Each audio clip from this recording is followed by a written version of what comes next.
তরমুজের ছোকলা ভাজি করব চিংড়ি মাছ দিয়ে। উপরের লাল অংশ ফালাইয়া সাদা অংশ আমি কুচি কুচি করে আলুর মতো কাইটা নিছি। পিছনের ছোকলাও কিন্তু ফালাই দিছি। আমি এখানে পেঁয়াজ কুচি, রসুন কুচি, কাঁচামরিচ, বোম্বাই মরিচ, কিছু চিংড়ি মাছ সুন্দর করে পরিষ্কার করে কাইটা নিছি। প্রথমে আমি একটু বেশি পরিমাণ সরিষার তেল দিয়ে রসুনগুলো হালকাভাবে ভাজা নিব। সাথে আমি পেঁয়াজ দিয়ে দিব। পেঁয়াজ রসুন তেল আমি একটু পরিমাণে বেশি নিছি, কারণ এটা আমি ভাজা ভাজা করব। হালকা ভাজার পর আমি এখানে তরমুজের ছোকলাগুলো অ্যাড করে দিলাম। এটা একটু নাড়াচাড়া করে 5 মিনিটের জন্য সেদ্ধ করে নিব। 5 মিনিট পর এটা কিন্তু সেদ্ধ হইতে মোটামুটি অনেক সময় লাগে।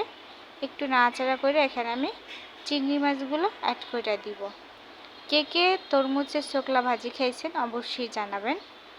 আমি কিন্তু তরমুজের ছোকলা অনেক খাইছি ছোটোবেলা থেকে। আম্মুরে দেখতাম এগুলো হচ্ছে ফালাইতো না, চিংড়ি মাছ দিয়ে রান্না করতো অথবা চিংড়ি মাছ দিয়ে ভাজি করতো বা কোনো কিছু পাশে দিত। তো এটা খাইতে কিন্তু মোটামুটি ভালোই লাগে। একবার সবাই ট্রাই করে দেখতে পারেন।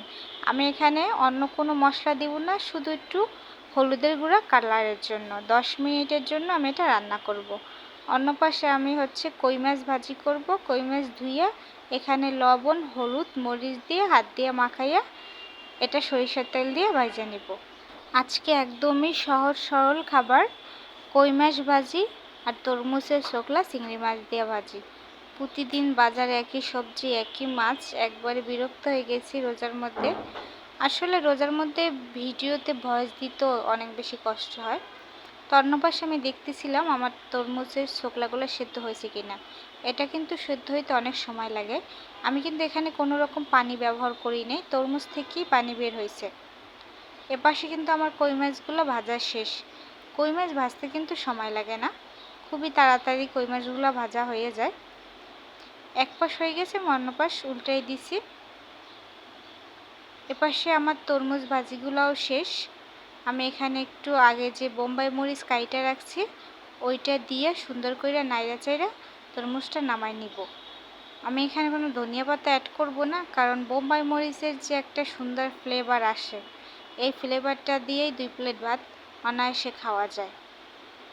আমি একটু নাড়াচাড়া কইরা তরকারিটা নামাই নিতেছি। মাশাআল্লাহ, এটার কালারটা কিন্তু অসাধারণ ছিল। সবাই এভাবে একবার ট্রাই করে দেখতে পারেন, ভালো লাগবে। মাছ ভাজাগুলোও শেষ। সবাই ভালো থাকবেন। আল্লাহ হাফেজ। দেখা হবে অন্য কোনো ভিডিওতে।